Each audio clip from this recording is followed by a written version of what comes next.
Iron dome એક એવી રચના છે, એક આપના દર્શકોને બતાવી દઉં કે સપોઝ કોઈક એક ગોળી મારે તો એની સામેથી એક ગોળી આવે અને એ ગોળીને સામેથી જ આવતી ગોળીને હિટ કરે. નમસ્કાર મિત્રો, ખબર છે .com પર આપનું સ્વાગત છે. ઇઝરાયલ અને હમાસ વચ્ચે જંગ જેવી સ્થિતિ છે, યુદ્ધ ડિક્લેર થઈ ચૂક્યું છે અને ભારતીય નાગરિકોથી લઈને ભારતીય પોલિટિશિયન્સ કે ભારતની સરકાર એ કહ્યું છે કે અમે ઇઝરાયલની સાથે છીએ. અને ઘણી બધી ચર્ચા આપણા ગુજરાતમાં, ગુજરાતની બહાર બધી જગ્યાએ ચર્ચા થઈ રહી છે કે આ વખતે શું થયું એવું કે ઇઝરાયલ પર હમાસે આટલો મોટો હુમલો કર્યો અને ઇઝરાયલે સામે આટલો મોટો વળતો હુમલો કર્યો. સવાલ એ છે કે ઇઝરાયલને એવું કહેવામાં આવે છે કે દુનિયાની સારામાં સારી ડિફેન્સ સિસ્ટમ એમની પાસે છે, સારામાં સારી જે આપણે કહીએ કે ઇન્ફોર્મેશન સિસ્ટમ છે એ એમની પાસે છે.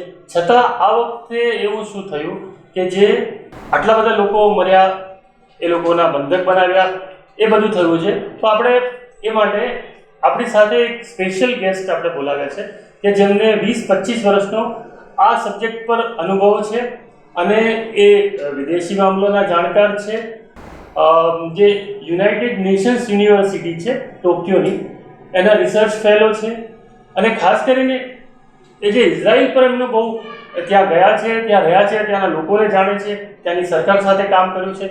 એટલે આપણે એમની સાથે વાત કરશું કે આ વખતે એવું શું થયું કે ઇઝરાયલ ઉપર હુમલો થયો અને આટલા મોટા લેવલ પર આ વોર થઈ ગઈ. જી સિદ્ધાર્થભાઈ, આપનું સ્વાગત છે ખબર છે .com માં. અમને એ જાણવું છે કે આ વખતે આવું શું થયું છે. જી નમસ્કાર, ખબર છે .comના બધા જ દર્શકોને નમસ્કાર. શું ખબર છે .comના દર્શકોને ખબર છે કે ઇઝરાયલ 1948માં એક્ઝિસ્ટન્સમાં આવ્યું ત્યારથી એ યુદ્ધરત જ છે? શું ખબર છે .comના દર્શકોને ખબર છે કે એક નાનકડો દેશ 420 કિલોમીટર્સ જે લેન્થમાં તમે ઉત્તરથી દક્ષિણ જાઓ તો 420 કિલોમીટર અને એમનું જે મોટામાં મોટી વિડ્થ છે that is hardly 110 kilometres, 110 kilometre. આટલા નાનકડા દેશ કે જેની જનસંખ્યા છે લગભગ 90 લાખ. હવે જો સુરતમાં જોઈએ તો Surat is approximately 75 lakhs 80 lakhs any population ગણી શકાય. તો અમદાવાદ 1 કરોડ. તો એક અમદાવાદ જેટલા નાનકડા શહેરની ટોટલ પોપ્યુલેશન એટલે ઇઝરાયલની પોપ્યુલેશન. અને એ દેશ કે જે ચારે બાજુએથી આરબ્સ ઇસ્લામિક જિહાદ વચ્ચે ઘેરાયેલો છે.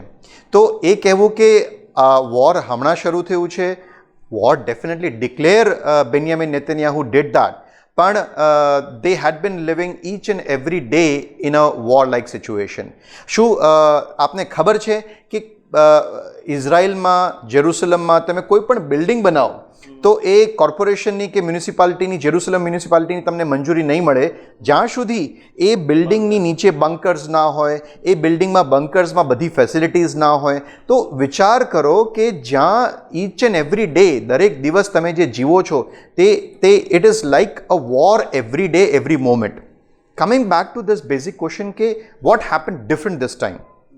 નાઉ વોટ હેપન ડિફરન્ટ, અલગ વાત શું થઈ તો હમાસ જે એટેક કર્યું ને જે બર્બરતાથી, જે શું કહેવાય, I think I don't have words, આના માટે મારી પાસે શબ્દો નથી, પણ આમાં તો અમાનવીય શબ્દ પણ ઉપયોગ ના કરી શકાય કે બર્બરતા પણ શબ્દ ઉપયોગ ના કરી શકાય કે જેટલી એટ્રોસિટીઝ પોસિબલ હોય એટલી અમાનવીય રીતે એ લોકોએ એટેક કર્યું 7th of October સવારના.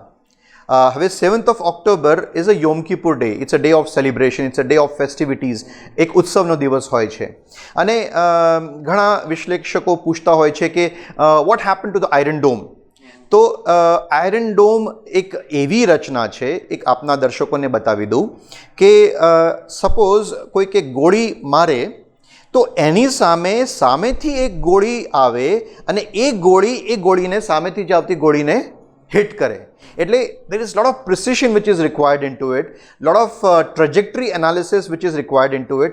અને એ રીતનું એક આયરન ડોમ છે કે જેમાં સામેથી રોકેટનું જ્યારે હમાસ વાળા છે, ગાઝા સ્ટ્રીપ છે કે વેસ્ટ બેંક છે, ત્યાંથી જે રોકેટ્સના હુમલા થાય છે તો એમાં સામેથી બચાવ માટે જે આપણે ગુજરાતીમાં લોખંડી સુરક્ષા કહે એક્ઝેક્ટલી કહેવાય કે આયરન ડોમ અને એ લગભગ 85 to 95% એક્યુરેટ છે એવું માનવામાં આવે છે કે ધ મોમેન્ટ ત્યાંની સિસ્ટમ કેવી છે તમને જણાવી દઉં કે ધ મોમેન્ટ એક સામેના એનિમી ટેરિટરીમાંથી મિસાઇલ ડિટેક્ટ થાય છે અને સાયરન શરૂ થઈ જાય છે અને ત્યાંના લોકોને ત્યાંના જે ઇવન જે ત્યાં સ્ટુડન્ટ ભણવા જતા હોય તો એ લોકોને પણ આ મોક ડ્રિલથી વાકેફ કરવામાં આવે છે કે જેવી સાયરન વાગે તમારે શું કરવાનું છે તમારે શું નથી કરવાનું એ બધી એક એસઓપી સ્ટાન્ડર્ડ ઓપરેશનલ પ્રોસિજર એ લોકોને શીખવવામાં આવે છે so this time it so happened કે લગભગ શરૂઆતમાં જ 3000 રોકેટ્સ એક સાથે હમાસે ગાઝામાંથી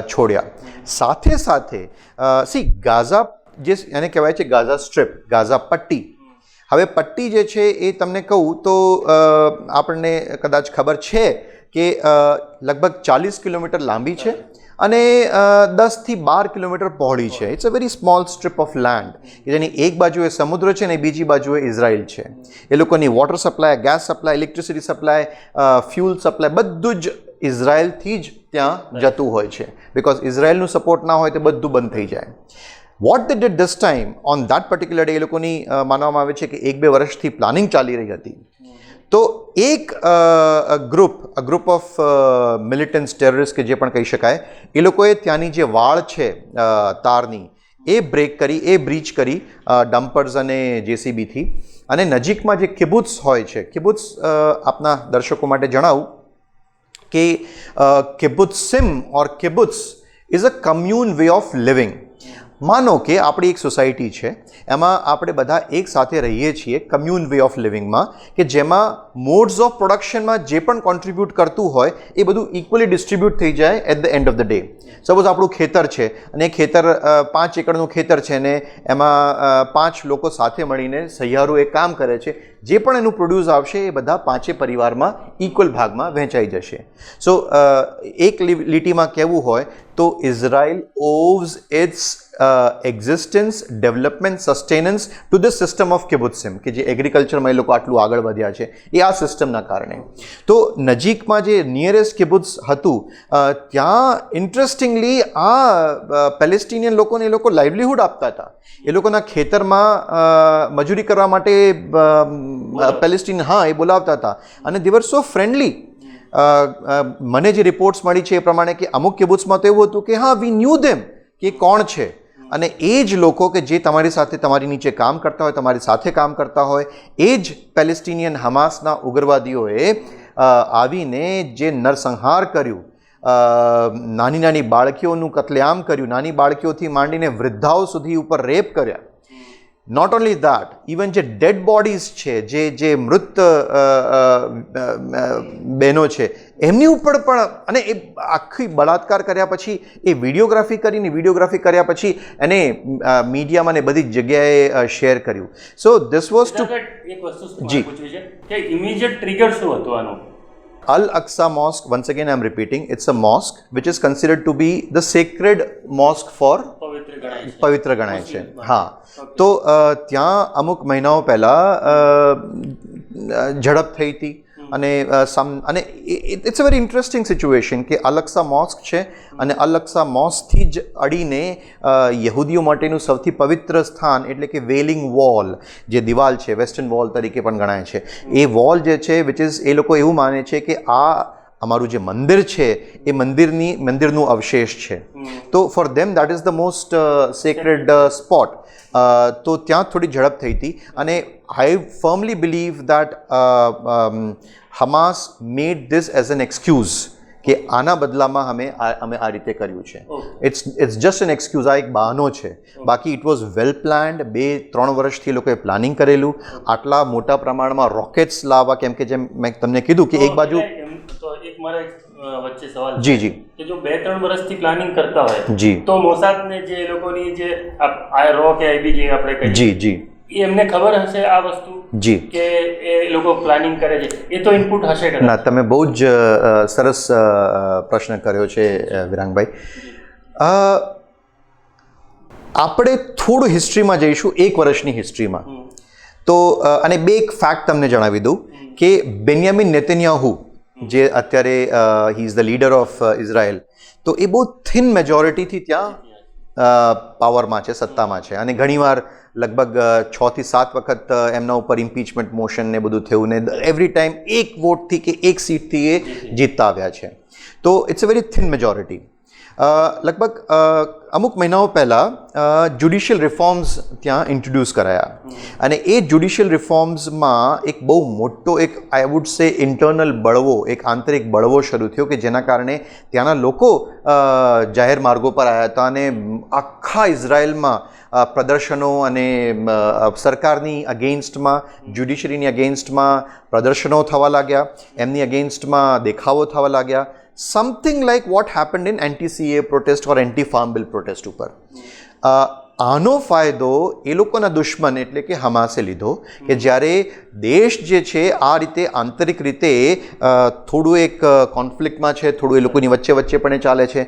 that was the real reason, and it's a wake up call for જે પણ દર્શકો જોઈ રહ્યા છે ભારતમાં અને ભારતની બહાર પણ, તો એમના માટે પણ કે જ્યાં સુધી you are with the government, I mean I am not saying પત્રકાર છીએ આપણે, આપ પણ લખો પત્રકાર છો, હું પણ ફોરેન પોલિસી પર લખતો હોઉં છું, પણ there has to be a valid reason why you are against the establishment or against the government. અને એ અગેન્સ્ટ એન્ટી ગવર્મેન્ટ સ્ટેન્ડ જ્યારે એક સિવિલ વોર જેવું સ્વરૂપ લઈ લે તો આપણા જે દુશ્મન છે દે tech N advantage of it. એટલે એ અંદરથી ઇઝરાયલ નબળું પડી ગયેલું એમ કહેવાય, અંદર ઝઘડાના લીધે. Yes. એના લીધે બહારના એનિમીએ ચાન્સ લઈ ટ્રુ. સો મચ સો કે આ જે પ્રોટેસ્ટ ચાલતા હતા એમાં ઘણી વખતે પોલીસનું પણ સપોર્ટ હતું ટુવર્ડ્સ ધ પ્રોટેસ્ટર્સ. સો જ્યારે એવી સ્થિતિ આવી જાય કે પોલીસ છે અને દરેક વ્યક્તિ, ઇવન અને ત્યાં તો કેવું છે કે દરેક કોમન નાગરિક, આમ નાગરિક is also an army personnel, કેમ કે લોકોની એક મોટી રિઝર્વ ફોર્સ છે. Each and every citizen of that nation is also an soldier, army soldier. તો જ્યારે એક વ્યક્તિ જે છે એ બહાર સ્ટ્રીટ ઉપર પ્રોટેસ્ટ કરી રહ્યું હોય, રાઈટ, તો એવી સ્થિતિમાં સોલ્જરની ડ્યુટી કરતા વખતે એની જે વીકનેસીસ છે એ બહાર આવી જાય. સો મચ સો કે જ્યારે હમાસ 7મી ઓક્ટોબરે અટેક કર્યું, first thing that they did was to breach the એ લોકોનું જે સિક્યોરિટી નાકો, ચેક નાકું હતું, ત્યાં એ લોકોએ સૈનિકોને ઠાર માર્યા પછી એ લોકો નજીકના કિબુત્સમાં જવા લાગ્યા અને કિબુત્સમાં જઈને એ લોકોએ જે ત્રાહિમામ કર્યું અને સાયમલ્ટેનિયસલી હજારોની સંખ્યામાં રોકેટ મારો શરૂ થઈ ગયો ગાઝા પટ્ટીમાંથી. હવે શું થશે, તમારું શું પ્રિડિક્શન છે? આ કેટલું લાંબુ ચાલી શકે અને આનું રિઝલ્ટ શું આવશે? શું શાંતિ મંત્રણા થઈને બધા બંને જણ ચૂપચાપ કરી લેશે કે હમણાં ફાઇટ ટુ ફિનિશ થવાનું છે? અંગ્રેજીમાં એક શબ્દ પ્રયોગ છે fault lines. Unfortunately or fortunately વિશ્વમાં fault lines are now very clearly visible. For the first time આપણને ખબર પડે છે કે કોણ કોની સાથે છે. ભારત પણ આ વખતે ખુલીને ઇઝરાયલનું સપોર્ટ કરે છે. ઇઝરાયલ ઉપર જે નરસંહાર થયા છે, તમને ખબર છે, what we are supporting is national innovations. What we are supporting is humanity. What we are supporting is the cause of progress towards the nation. જે રીતના આપણા દેશના, ભારતના અને ઇઝરાયલની એક મૈત્રી સંબંધો છે જે it is at its peak, એના પીક ઉપર છે, તો we are supporting that. Now war કેટલું ચાલશે? તો આજકાલના સમયમાં કેવું થયું છે, ખબર છે .comના શ્રોતાઓને, દર્શકોને ખબર જ છે કે say for example Ukraine Russia war now હવે લગભગ 1.5 વર્ષ થઈ ગયું છે. Now it is a protracted war, કે એક આટલું લાંબુ ખેંચાઈ ચૂક્યું છે. In the case of Israel what I see is if Iran doesn't get into it, Iran જો આમાં નથી કૂદતું, સિરિયા લેબનન ઓલરેડી કૂદી ગયું છે અને યુએસએ પોતાની જે નેવલ ફ્લીટ છે એ પણ ત્યાં તૈનાત કરી દીધી છે. ઇન કેસ ઈરાન નથી કૂદતું તો I think with annihilation of Gaza સ્ટ્રીપને બિલકુલ જે રીતનું અત્યારે ન્યૂઝમાં હું જોઉં છું અને જે રીતનું ઇઝરાયલીઓનું, તમને ખબર છે જેટલા પણ ઇઝરાયલીઓ વિદેશમાં રહી રહ્યા છે, ફરી રહ્યા છે, પ્રવાસ કરી રહ્યા છે, તાત્કાલિક દરેક ઇઝરાયેલી નાગરિક પોતાના દેશમાં પાછો ફરી રહ્યો છે. એમના માટે સ્પેશિયલ ફ્લાઇટ્સનું અરેન્જમેન્ટ કરવામાં આવ્યું છે. શા માટે? બિકોઝ એ ત્યાંનો સૈનિક પણ છે. એ હીરાનો વેપારી હોય અને બેંકોકમાં પોતાની ફેક્ટરીમાં કામ કરાવતો હોય, એ હીરાનો વ્યાપારી હોય અને કદાચ સુરતમાં અહીંયા આવ્યો હોય હીરાના ટ્રેડ માટે, ઇમિડિયેટલી એને ફ્લાઇટ પકડી છે અને ઇઝરાયલ પાછો ગયો છે. કેમ કે એને ખબર છે, મેલ હોય કે ફિમેલ, પુરુષ હોય કે સ્ત્રી, કે મારા દેશને મારી જરૂરત છે, એટલે બધું છોડીને સીધો પાછો ગયો છે. સો ધીસ મારું જે રીડિંગ રહ્યું છે છેલ્લા 50 વર્ષોનું 60 વર્ષોનું જે ઇઝરાયલનું જે રહ્યું છે, it is at its peak. અત્યારે યુદ્ધ અને જે કોન્ફ્લિક્ટ છે it is at its peak. અને હમાસની સાથે પહેલાં પેલેસ્ટિનિયન લિબરેશન ઓર્ગેનાઇઝેશનની કુટેવ એ હતી કે એ આંગળી કરે ઇઝરાયલને, અને આંગળી કર્યા પછી જ્યારે ઇઝરાયલ સામેથી એક થપ્પડ મારી દે ત્યારે દે વુડ સ્ટાર્ટ વિક્ટિમહુડની એક કાર્ડ પ્લે કરશે કે ઓહો we are victims, see we are stabbed. પણ આ વખતે I think the world is not with Hamas, the world is not with the jihadi terrorist, the world is with Israel. વિશ્વ અત્યારે અમુક દેશોને બાદ કરતાં જેવી રીતે આપણે જોઈ શકીએ છીએ કે ટર્કીએ, પાકિસ્તાન, ઈરાન, કતાર, આ બધા દેશો છે કે જે અત્યારે ખુલીને હમાસની બર્બરતાને સપોર્ટ કરે છે. પણ એ સિવાય બીજું બધા જ દેશો, આખું વિશ્વ જે છે એ ઇઝરાયલની સાથે છે. તો if Hamas gets annihilated, Hamas gets wiped out from the map, right, તો એ એક પોસિબિલિટી છે. પણ અત્યારે બીજી એક એ લોકોની ટેક્ટિક્સ એ છે કે જેવું આ થવા લાગે તો they will start creating or playing the victim card. કે હમાસનું એક સ્ટ્રેટેજી એ રહી છે કે ભલે ને મારા 500,000 લોકો મરતા, પણ જેવા એ મરવા લાગશે તો I start playing the victim card to the world, and then the world would come to the rescue કે okay stop, UN would come to the rescue and say okay stop, બહુ થયું. But this time I think this seems very very improbable to me. ધન્યવાદ સિદ્ધાર્થભાઈ. બહુ સરસ રીતે સિદ્ધાર્થભાઈ સમજાવ્યું કે શું થયું, વોર કેમ શરૂ થઈ અને હમણાં શું સિચ્યુએશન છે અને એક પોસિબિલિટી કે શું થશે અને આ વખતે કામ આ સ્પેશિયલ છે. આપણે એની ઉપર આપણને ડિટેલમાં માહિતી આપી. Thank you Siddharthbhai. Thank you. નમસ્તે.